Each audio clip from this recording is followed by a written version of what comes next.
psychology, where Hurricane Irma is just starting to hit after all flights were canceled coming out of Atlanta. Why? Because we can't have nice things.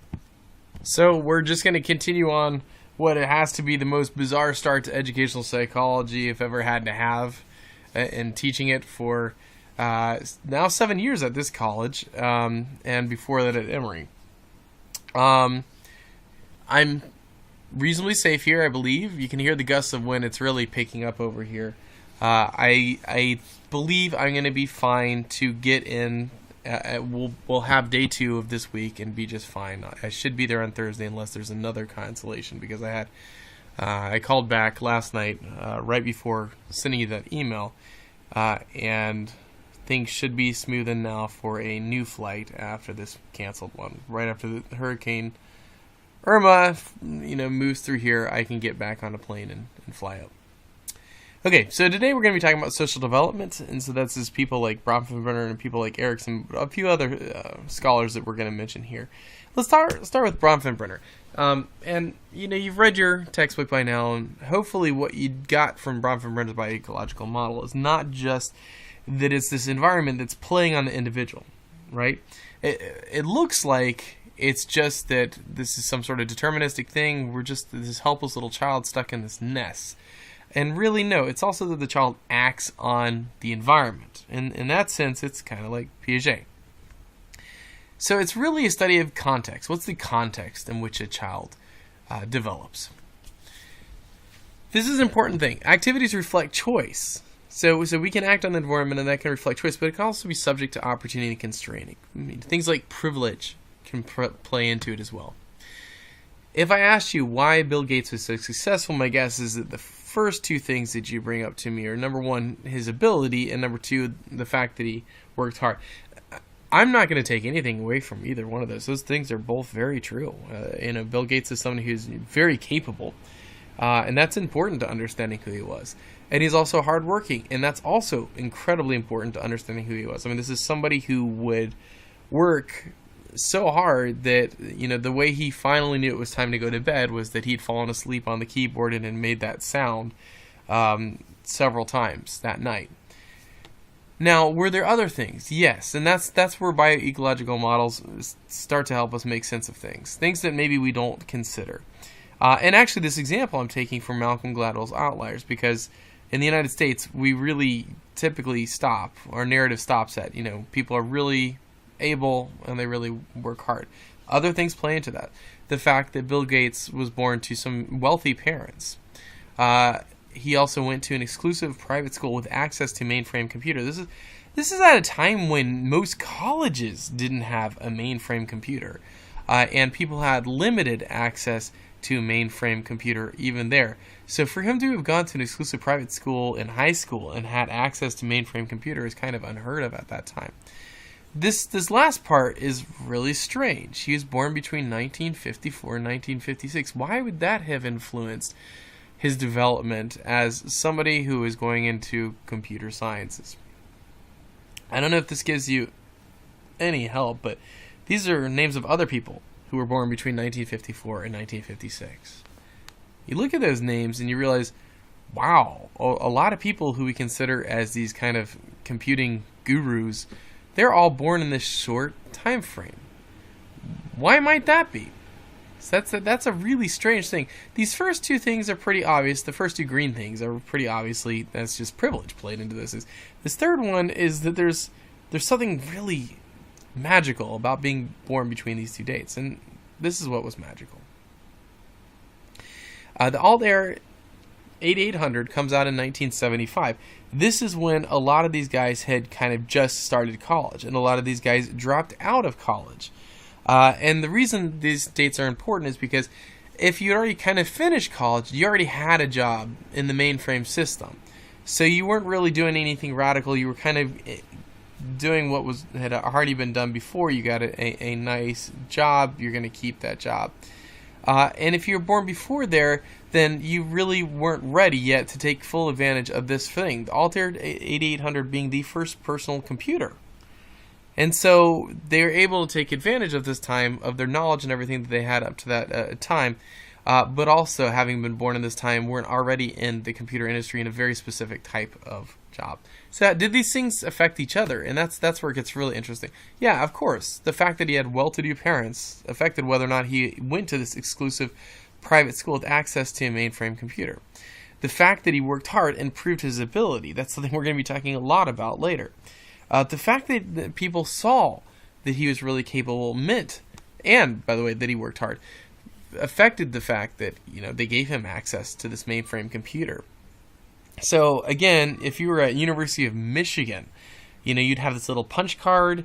You'd walk into the place where they had the mainframe computers. They'd hand it over to somebody. If you had even made one little mistake, you'd have to start all over, but you didn't have much access at all. He was given unlimited access. Unlimited access. Was every kid at his school given unlimited access? No. But they said, okay, little Billy Gates, man, he's working hard. He's doing really good things. Let's give him a little bit more time on this computer. So he had something that a huge advantage a lot of other people at that time did not have. And this in turn, of course, improved his ability. So these things all kind of play together. And that's the real big takeaway here. Okay, at the base of the bioecological model is this child. And then we have things that affect the school, that affect the child on a very direct basis. And the child directly interacts with the home, religious institution, and the child's peers. These are the microsystems, these individual things. Again, the child affects what kind of peers he or she has. The peers affect the child. So there's direct relationships between these things. There are also mesosystems, and I think this is a little bit, it might be confusing to do this as a nest, because this is really how these things interact, interactions between these microsystems. Does the kind of school you go to affect the kind of peers you have? Does the kind of home that you're in affect what school you go to, like your neighborhood, for instance? The religious institution, does that change what kind of peers you have, etc.? Now, then we get to things that are outside of the child's direct participation. Child doesn't choose what job his or her parents have, right? Child doesn't decide what the school system is going to choose to do, what the emphases are going to be.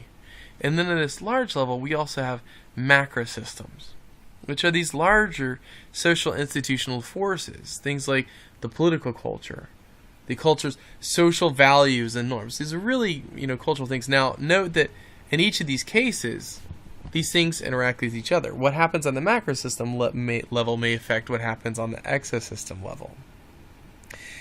For instance, whatever is going on with the culture can affect what goes on with the school system. The fact that in our wider culture, during the time No Child Left Behind, people are saying, okay, we need more accountability, affects what the school system does with teachers, how the school system measures teaching, and maybe how much standardized testing you had as a child, which is very different than the amount that I had as a child. And that brings us to this other point that I have to the right. The Cronus system, the idea that the time period in which you're born, plays into these things as well, is really important. The fact that these things can change over time. The fact that the Altair 8800 came out in 1975, and that people were born between two specific times, really plays into these things as well. These things have reciprocal interaction, from one system to another one. Again, the child can affect what goes on in the home, and what goes on in the home can affect what goes on with the child. So this is what I would like you to think about for a little bit. I have this piece of paper, and I actually have it attached to our discussion board. And if you can't find it there, I also have it attached where our our week 3 folder is. But you can see all of these things that we just talked about. I want you to think for a second about what have been the most important influences in your life. And you actually don't need to fill out this piece of paper, especially because it does something different in different versions of Word. But what you can do is just copy paste these 4 things into your message and your reply for number one this time, your very last one this time. Why don't you make your very last one any questions you have for me? But for your first one, I want you, number 1, to answer for all these things. What have been the most important influences in your life? So identify microsystems, and identify mesosystems, and identify exosystems, and identify macrosystems without looking at anybody else's. Once you've done that, I want you to look at the person who posted in Blackboard directly before you, the person who most recently wrote into Blackboard. And I want you to compare your microsystems, mesosystems, exosystems, and macrosystems. And think about this for a second. And this is your response to number 2. So number 1 is actually your microsystems, etc. What the big influences were. I've already put mine out, and that's for the very first person to respond to. So 2 things that I want you to answer in number 2 is, how do your bioecological models differ in what environmental factors you identified or emphasized? How did what you wrote differ than the person who wrote directly before you? Bigger question. To what extent do you think these differences are related to differences in who you are today? Once you answered that, think about this. For number 3, how might differences in bioecological models between teacher and student affect teaching and learning? So why don't you answer those right now? Take your time, answer those, and then we'll move on to video number 2 for today.